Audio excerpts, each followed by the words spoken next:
In the last class, we studied about combustion, substitution reaction, oxidation reaction, addition reactions that are related to carbon and its compounds. Today, we will be discussing few important properties and the reactions that are carried in two important molecules, or I can say the carbon compounds. And those two are, the first one is ethanol and the second one is ethanoic acid. So we will be dealing with properties of ethanol and ethanoic acid today. Okay, ma'am. Ethanol, okay, Okay, ma'am. ethanol and ethanoic acid. When I talk about ethanol, as the name suggests, it is alcohol. When I talk about ethanoic acid, as the name suggests, this is a carboxylic acid. What do you mean by this? Chemically, this is OH group and this is COOH group.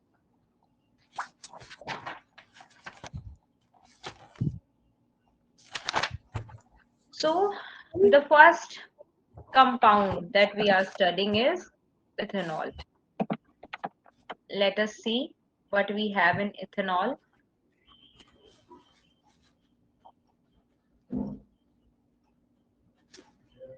The chemical formula of ethanol is CH3CH2OH, and then it is also known as ethyl alcohol.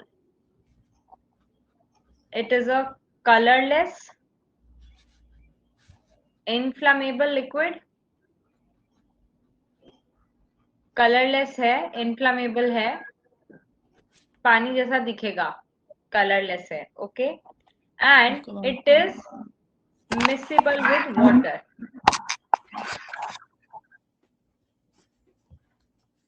It is miscible with water.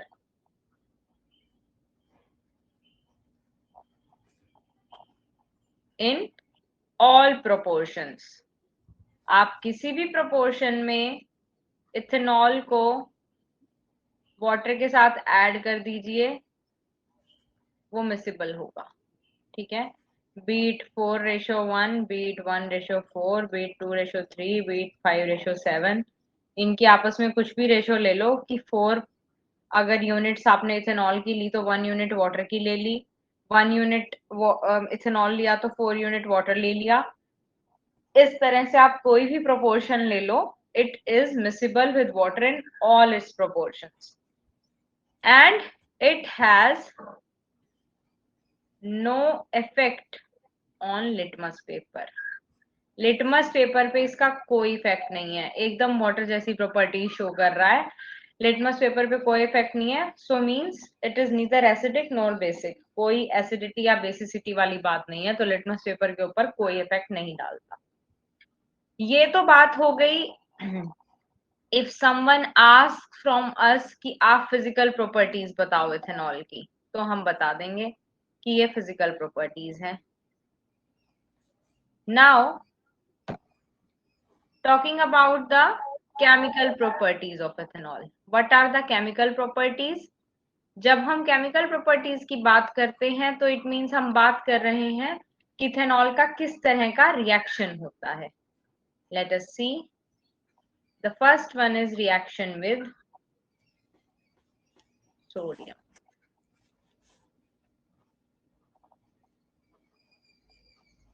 Sodium के साथ reaction कैसे है? Sodium बहुत easily available होता है आपको labs में when you go on higher levels. तो सोडियम एक common, you can say common element है जिसके साथ रिएक्शंस होते हैं.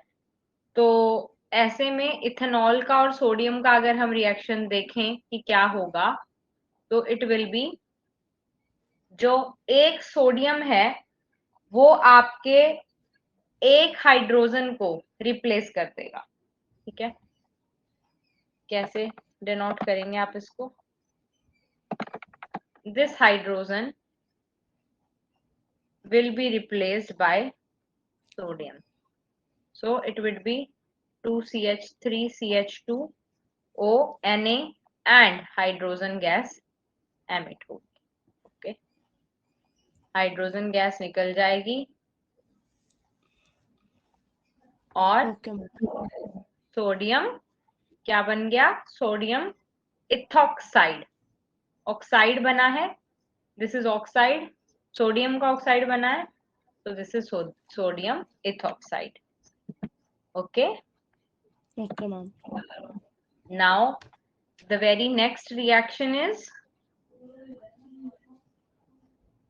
reaction with concentrated H2SO4. इस रिएक्शन को आप बोलते हैं dehydration reaction. This reaction is also known as dehydration reaction. So, what is the reaction? CH3CH2OH, your ethanol, reacts with H2SO4 hot and concentrated H2SO4 and it will form double bond. Double bond बनवा देगा ये इसका. Alkene जो है वो alkene में convert हो जाएगी एंड वाटर निकल जाएगा. डिहाइड्रेशन हो रहा है. डिहाइड्रेशन मतलब रिमूवल ऑफ वाटर. डिहाइड्रेशन का क्या मतलब है? Removal of water. Okay ma'am. नाम ही बता रहा है रिमूवल हो रहा है वाटर का. यहाँ पे क्या बन गया आपका? एल्केन था ये, एक तरीके से सिंगल बॉन्ड थे, एल्कीन बना दिया, इथीन बना दिया, ऐसा कह सकते हैं. मैम वैसे इसमें डबल बॉन्ड एक बार कैसे है बता सकते हो? डबल बॉन्ड इसलिए आया क्योंकि आपका जो वाटर है वो कंप्लीटली रिमूव हो रहा है. ठीक है, यू आर आस्किंग कि इसमें डबल बॉन्ड कैसे बना. CH3 CH2 है, इसमें से वाटर निकलेगा. देखो CH3 CH2OH है, इसमें से क्या हो रहा है? वाटर रिमूव हो रहा है. ये निकाल दो. एक हाइड्रोजन ये वाला निकल गया, एक ये वाला, ऑक्सीजन तो है ही है, H2O निकल गया, आपके पास बच गया CH3CH. तो इनका रीअरेंजमेंट जब करोगे तो रीअरेंजमेंट रिएक्शन के बाद ऐसे आएंगे. ये वैलेंसी कंप्लीट करनी है कार्बन को अपनी, इसीलिए डबल बॉन्ड आ गया. Okay ma'am. Okay, okay ma'am. Now हमने बात की डिहाइड्रेशन रिएक्शन की. अब ये डिहाइड्रेशन रिएक्शन में हम पढ़ पाएंगे कि डिहाइड्रेटिंग एजेंट्स क्या होते हैं. डिहाइड्रेशन रिएक्शन हो रही है, इसका मतलब कोई ना कोई ऐसा है जो किसी रिएक्शन को डिहाइड्रेट करा रहा है या किसी मॉलिक्यूल या किसी कंपाउंड को डिहाइड्रेट करा रहा है. तो मतलब डिहाइड्रेटिंग एजेंट्स प्रेजेंट होते हैं. तो substances which removes water from ethanol or you can say alcohols are dehydrating agents. वो सब्सटेंसेस जो इथेनॉल या अल्कोहल्स में से वाटर का रिमूवल करते हैं, they are known as dehydrating agent. जिसका एक एग्जांपल आपके पास कंसंट्रेटेड H2SO4 है, जो पिछले रिएक्शन में हुआ. इसने भी क्या करा? डिहाइड्रेशन ही कराया था.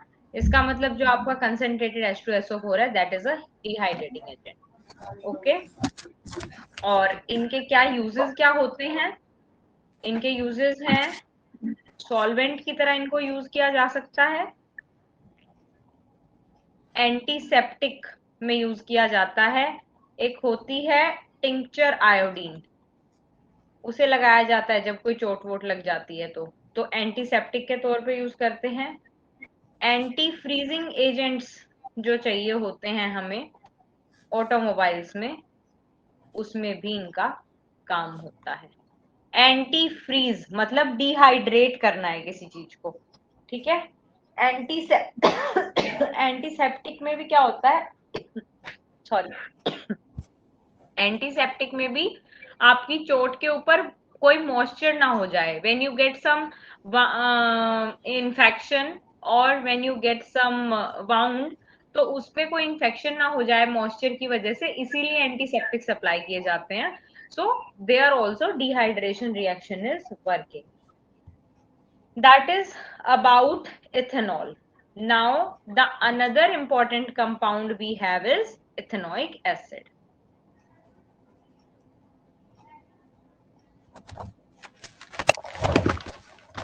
Ethanoic acid. Now what is this ethanoic acid? CH3COOH. Okay, इसको आप एसिटिक एसिड भी कहते हैं, जो आपका कुछ परसेंटेज में विनेगर में भी प्रेजेंट होता है. ठीक है, परसेंटेज कैसे होती है? आपका जो 5 to 8% इथेनॉइक एसिड होगा, 5 to 8% इथेनॉइक या फिर कह सकते हो एसिटिक एसिड होगा in water, that is known as vinegar. Okay okay ma'am. ये बहुत इंपॉर्टेंट क्वेश्चन है, बहुत बार पूछ लिया जाता है कि विनेगर क्या होता है केमिकली, या फिर आपसे ये पूछ लेंगे कि कितनी परसेंटेज जो है इथेनॉइक एसिड की या एसिटिक एसिड की यूज होती है विनेगर को बनाने के लिए. So 5 to 8% of acetic acid in water is known as vinegar. Now the melting point of pure ethanoic acid. Pure ethanoic acid का मेल्टिंग पॉइंट कितना होता है? 290 केल्विन. इसीलिए हेंस इट ऑफन फ्रीजेस, क्योंकि मेल्टिंग पॉइंट ऐसा है तो ज्यादातर ये फ्रीज हो जाता है कोल्ड क्लाइमेट्स में. जो कोल्ड क्लाइमेट्स होते हैं उनमें फ्रीज हो जाता है. सो नेम्ड ग्लेशियल एसिटिक एसिड भी बोलते हैं इसको. Okay ma'am. ये भी एक इम्पोर्टेंट क्वेश्चन है, what is glacial acetic acid और क्यों बोला जाता है. So the physical properties of this compound. Physical properties क्या है? कलरलेस है, पानी की तरह दिखता है. पंजेंट स्मेल आती है, एक अजीब सी pungent smell is present. And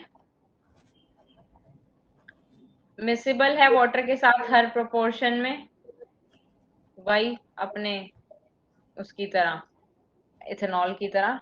and but acid है तो लिटमस के साथ क्या करेगा?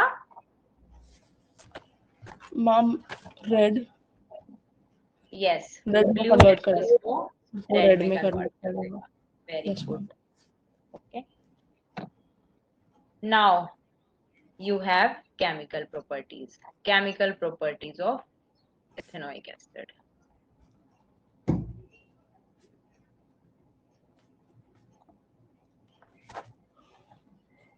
The first property is esterification. देखते हैं इस नाम से हमें क्या पता चलता है. क्या है esterification? इथेनॉइक एसिड का अल्कोहल के साथ रिएक्शन, जो आपने पहले पढ़ा इथेनॉल, उसके साथ इथेनॉइक एसिड का reaction in the presence of concentrated H2SO4 gives CH3COC2H5 aqueous, that is known as ethyl ethanoate or ester plus water. कुछ कैटलिस्ट यूज होते हैं, कैटलिस्ट जैसे कि कंसंट्रेटेड H2SO4, उनकी प्रेजेंस में जब इथेनॉइक एसिड इथेनॉल के साथ रिएक्ट करता है तो स्वीट स्मेलिंग सब्सटेंस ऑब्टेन होते हैं. ऐसे सब्सटेंस ऑब्टेन होते हैं जिनकी थोड़ी सी स्वीट स्मेल होती है. These substances with sweet smell are known as esters. ठीक है, वाटर का रिमूवल हो जाता है और एस्टर्स बन जाते हैं. अब क्योंकि स्वीट स्मेलिंग सब्सटेंसेस हैं तो इनको यूज किया जाता है परफ्यूम्स बनाने में, या फिर फ्लेवरिंग एजेंट्स बनाने में। किसी चीज में फ्लेवरिंग देनी है, यस मैम। परफ्यूम्स बनाने हैं तो एस्टर्स का यूज किया जाता है। Okay, okay ma'am. now the next you have is saponification reaction. The next reaction you have is saponification reaction. What is this saponification reaction? Reaction of esters with sodium hydroxide. ये जो आपके ester बने थे, इनका जब sodium hydroxide के साथ reaction होता है, that in presence of H2SO4, then it give rise to C2H5OH, that is your ethanol, plus CH3CONA, that is your sodium ethanoate और सोप। जो आपका सोप होता है that you use in your home, that is the sodium salt of carboxylic acid. Carboxylic acid के sodium salt को soap बोलते हैं। अब ये कैसे है, कार्बोक्सिलिक एसिड का वो कैसे है साल्ट, सोडियम साल्ट, दिस, ये यहाँ पे CH3COH अगर होता तो ये कार्बोक्सिलिक एसिड होता, H की जगह Na आ गया, so this is the sodium salt of carboxylic acid is your soap. क्या है? Sodium salt of carboxylic acid. Okay, okay ma'am. now you have two more important reaction. Ethanoic acid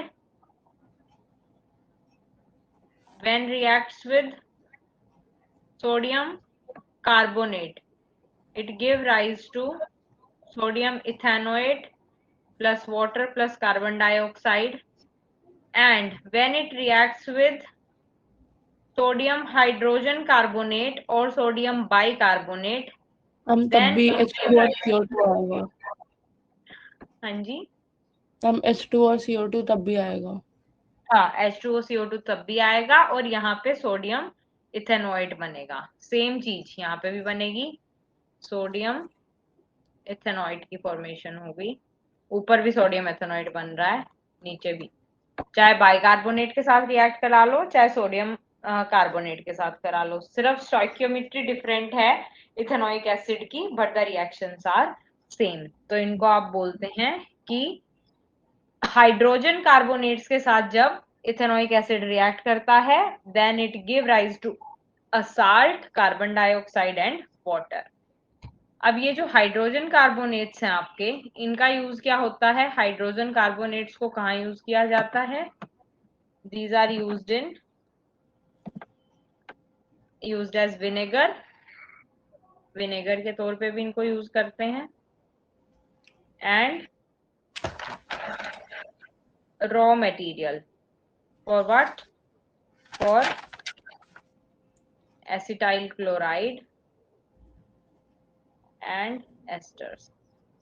acetyl chloride की या asters की preparation अगर करनी है तो उसके लिए रॉ मटेरियल भी hydrogen carbonate. Is it clear? Yes ma'am. Okay, so